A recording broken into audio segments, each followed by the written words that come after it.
Bonjour à tous et bonjour Christelle. Bonjour. Très content de t'avoir parmi nous Christelle. De même. Donc bienvenue à un nouvel épisode de Aller plus loin de Paroles de vie donc. Et vous avez vu, on a aujourd'hui une invitée un peu spéciale. Tout de suite en fait, est-ce que tu peux te présenter en quelques mots auprès des personnes comme ça qui peut-être te connaissent pas? Ouais, écoutez, je m'appelle Christelle Bernardo. Je connais Paroles de vie depuis maintenant quelques années. J'ai servi avec vous en 2013 jusqu'à 2018-2017, je crois à peu près. Ouais. Donc comme animatrice. Et sinon, je suis chrétienne depuis quelques années maintenant. J'ai accepté le Seigneur assez jeune, grâce à Paroles de vie aussi, parce que j'ai fait les camps étant jeune. Et donc j'ai eu l'occasion de comprendre un peu plus ce que Christ avait fait à la croix pour moi.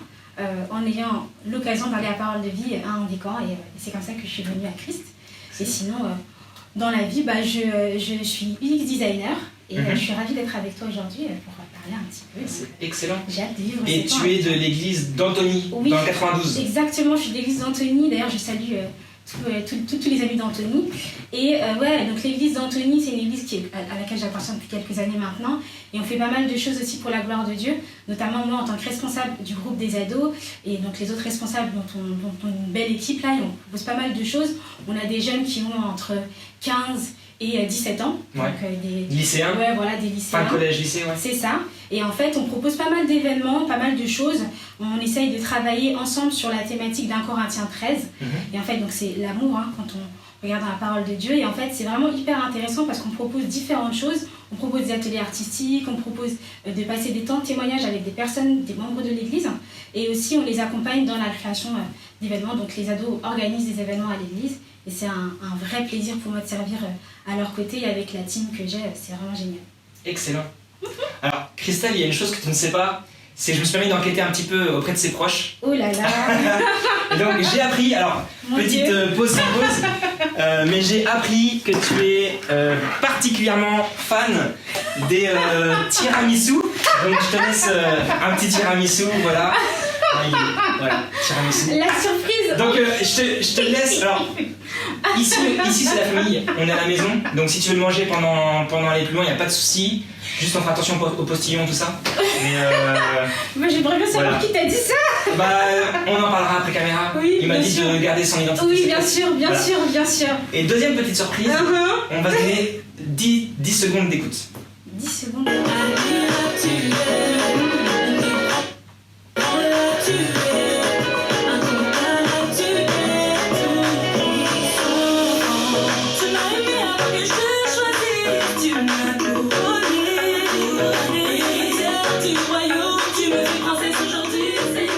Ça, je crois que c'est une musique qui te touche particulièrement. Ouais, j'aime beaucoup ça. Tu m'as aimé avant que je t'aime, c'est ça à peu près les paroles. C'est un chant que j'aime beaucoup. Ouais. Voilà, tu peux nous dire un petit peu plus de ce chant? C'est ouf parce que c'est un chant que j'écoute régulièrement. Et en fait, c'est une chanson que j'ai découvert un peu au hasard. Et franchement, j'aime beaucoup cette chanson. J'aime beaucoup aussi l'artiste qui chante cette chanson. C'est Roxy Oluwa, je crois que c'est ça. Et franchement, elle est géniale. J'aime beaucoup cette chanson. J'aime bien les chansons qui m'encouragent à davantage me rappeler qui je suis en Christ. Et cette chanson, elle me fait... Ton identité. Ouais, voilà, elle me rappelle un peu mon identité en Christ et c'est un réel encouragement. Donc ouais, c'est une belle chanson. Merci. Excellent. Non, je t'en prie. Merci pour cette chanson. Et alors une dernière petite chose, il y a une belle étagère remplie de livres et il y a un livre en particulier, la Bible ici, une Bible d'études, alors je t'invite à la prendre. Ouais. Et t'as un petit post-it assez en évidence, donc tu peux l'ouvrir. Et là, normalement, si tout est bien ficelé, il y a un verset juste en dessous du post-it qui est censé être un verset qui...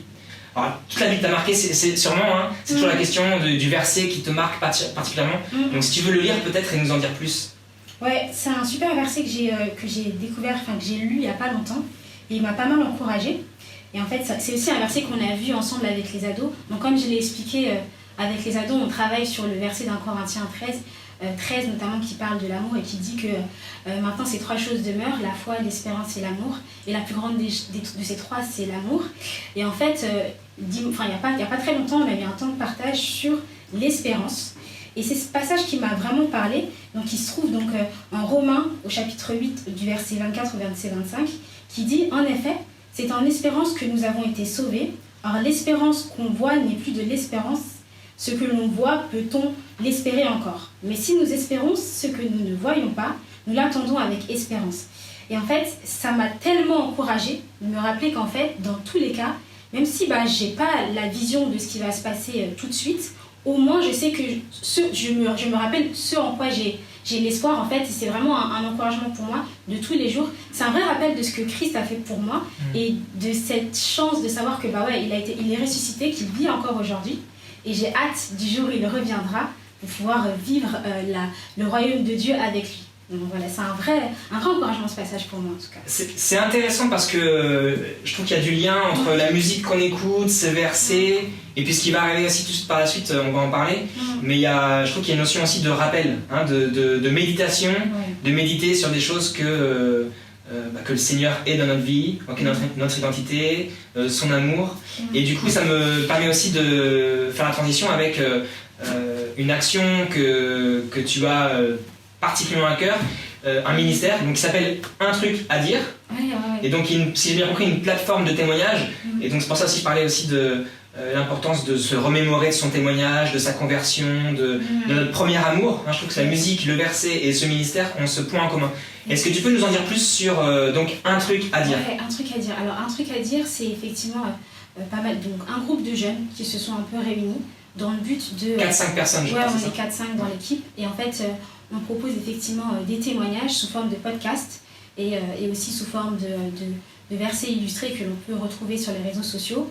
Et en fait, le but d'Un truc à dire, c'est de montrer que la parole de Dieu est encore vivante aujourd'hui à travers effectivement des témoignages. Et donc, j'invite dans le podcast que j'anime différentes personnes, différents chrétiens. Ils partagent leurs témoignages sur des thématiques un peu variées de la vie chrétienne.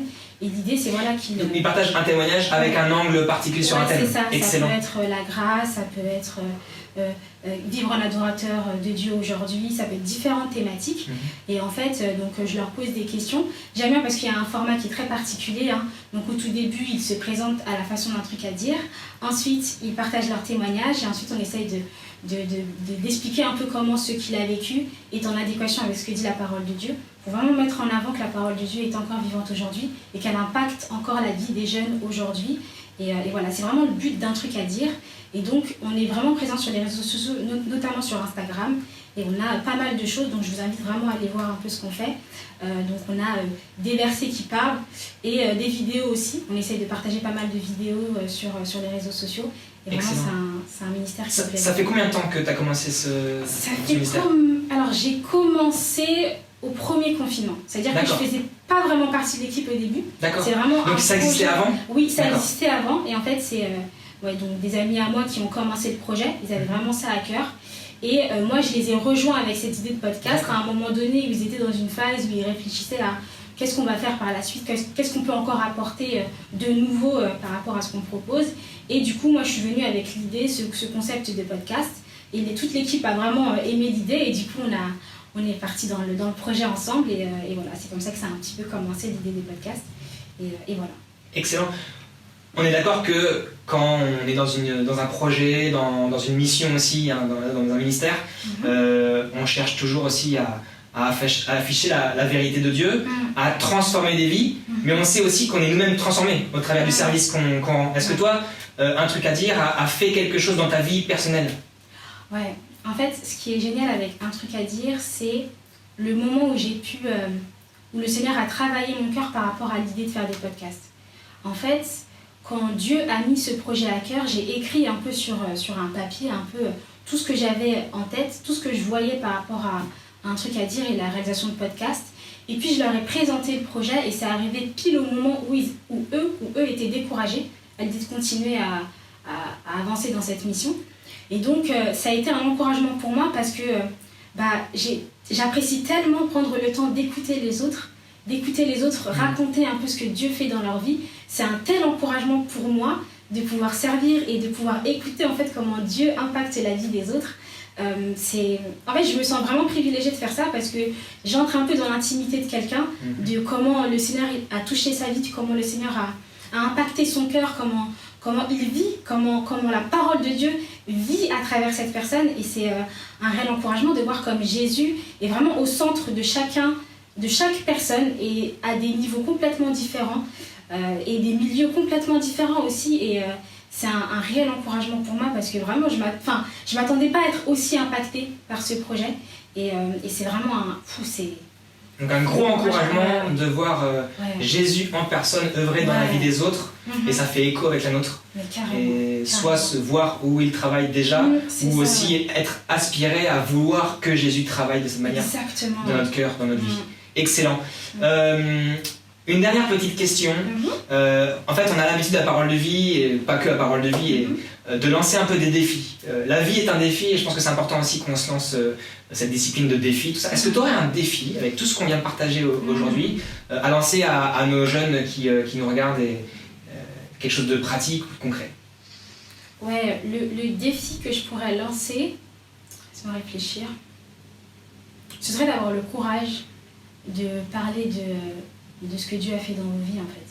Parce qu'en vrai, de vrai, je pense qu'il faut en parler, mais il faut aussi le vivre. C'est-à-dire que ça transparaisse par rapport à notre attitude et par rapport à qui on est, en fait. À l'image de la chanson, c'est rappeler que Dieu est admirable, rappeler qui finalement on est. Et en fait, ça doit se voir dans notre attitude et dans la manière dont on vit, en fait. Et c'est aussi pour ça qu'on fait ce qu'on fait avec un truc à dire. Finalement, c'est aussi mettre en avant, en fait, la manière dont les gens vivent pour la gloire de Dieu. Et je pense que ça doit se voir. Donc le défi que je pourrais lancer, c'est n'aie pas peur de parler de Dieu et sois naturel. Il n'y a pas de pression à avoir, mais vraiment fais-le naturellement et n'aie pas peur, en fait, de le faire. Et il ne faut vraiment pas que l'on soit timide à l'idée de partager ce qui pour nous fait vibrer finalement, ce que nous aimons, en fait, qui nous aimons le plus, parce que lui nous a aimé le premier surtout.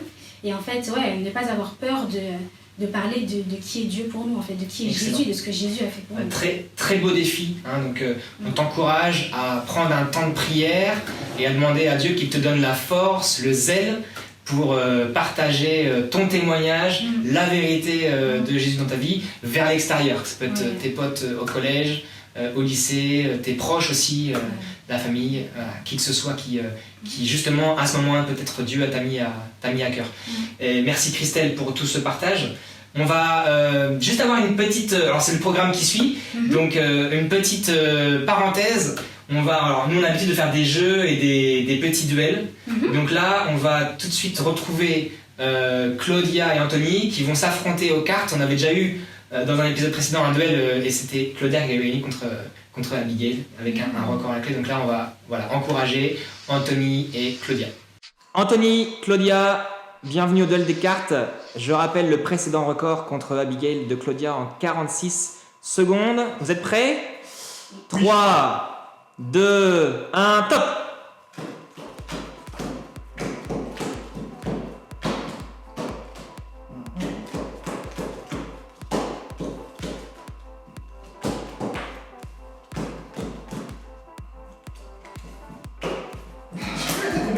Ok.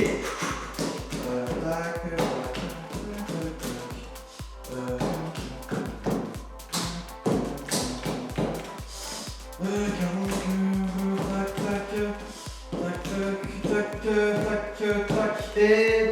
Oh, c'est vrai? Vas-y, excuse-moi.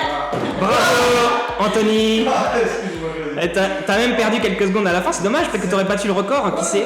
Ah oui, j'ai pas Voilà. Bravo Anthony. Merci. Beau duel. Excellent Anthony, Claudia. Excellent. Donc on arrive un peu à la conclusion de l'épisode. Merci Christelle d'avoir été avec nous. C'était vraiment un chouette partage. Merci à vous. Merci de m'avoir accueilli si gentiment. Je t'en prie, avec grand plaisir. Donc n'oubliez pas, un truc à dire. On vous met le petit Instagram ici et le site internet. Voilà, plein de contenu. Allez-y, n'hésitez pas. Et puis on vous quitte avec la promesse du jour. Et puis on vous dit à dans 15 jours. Salut! Salut! Proverbe 23, 18. Car il y aura un avenir pour toi et ton espérance ne sera pas déçue. Avec tout ce qui se passe en ce moment, on peut avoir tendance à perdre espoir. Mais il faut rester nos yeux fixés sur notre avenir, celui que Jésus nous a donné par sa mort et sa résurrection à la croix. Prenez courage et bonne semaine à vous. Que Dieu vous bénisse.